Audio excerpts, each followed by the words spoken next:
Studies of the brain show that the pleasure centers of our brains actually light up more when we share and care than when we win and dominate. Every single modern progressive social movement has challenged the same thing, a tradition of domination. Is all this cruelty, insensitivity, destructiveness inevitable? As we're told, as we talked about, human nature, right? Or are there alternatives? And if so, what are they? What my research, my multidisciplinary, cross-cultural, historical research has been about trying to answer specifically the question of transformation from what to what. That has required really stepping out of conventional social categories like right, left, religious, secular, Eastern, Western, Northern, Southern, which one of my colleagues actually has called weapons of mass distraction. Why? Because they fragment our consciousness.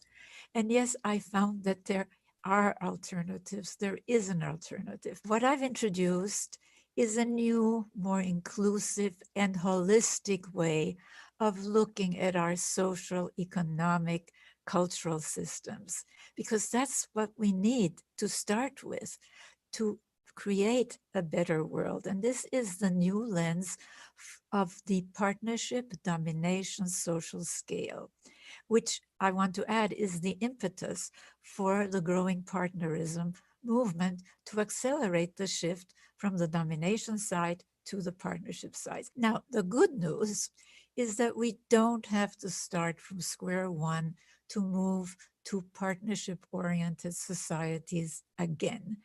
And I say again, because there is today enormous evidence that for thousands and thousands of years in our prehistory, societies oriented more to the partnership side of the partnership domination social scale.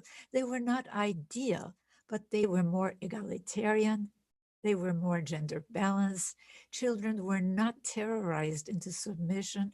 Violence, starting with the family all the way to intergroup relations, was not the norm. We're learning from archaeology, anthropology, linguistics, even DNA studies that warfare is at the most 5,000 to 10,000 years old, which is really, if you think about it, a drop in the evolutionary bucket. I have confidence that we humans are very creative, very creative.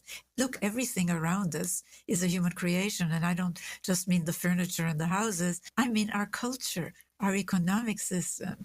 They're all human creations. The first step is understanding that capitalism and socialism are outdated. They came out of early industrial times in the 1700s and 1800s, and we're in the 21st century. GDP is a mess.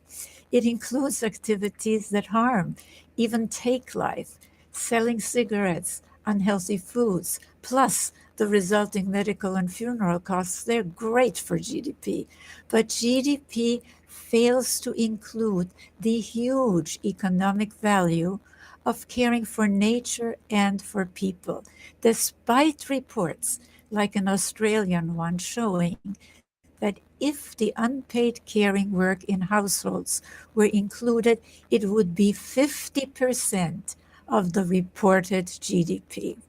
This is why my organization, the Center for Partnership Studies, is developing new metrics, a social wealth index, which differs from both GDP and most GDP alternatives, as it's geared to our knowledge service age, showing the enormous economic value of caring for people starting at birth and caring for nature. A team of economists is developing this index so that business and government policymakers finally have the missing information they need to make sound and equitable decisions.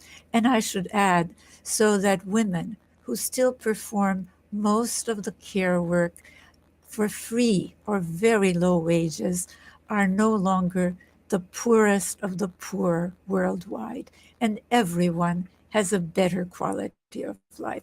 So I invite you to join me in this movement from domination toward a caring economics of partnerism. And there's more information at centerforpartnership.org. Let's build a new partnerist economics that supports caring for ourselves, others, and our Mother Earth. Let's do it for our children and generations to come.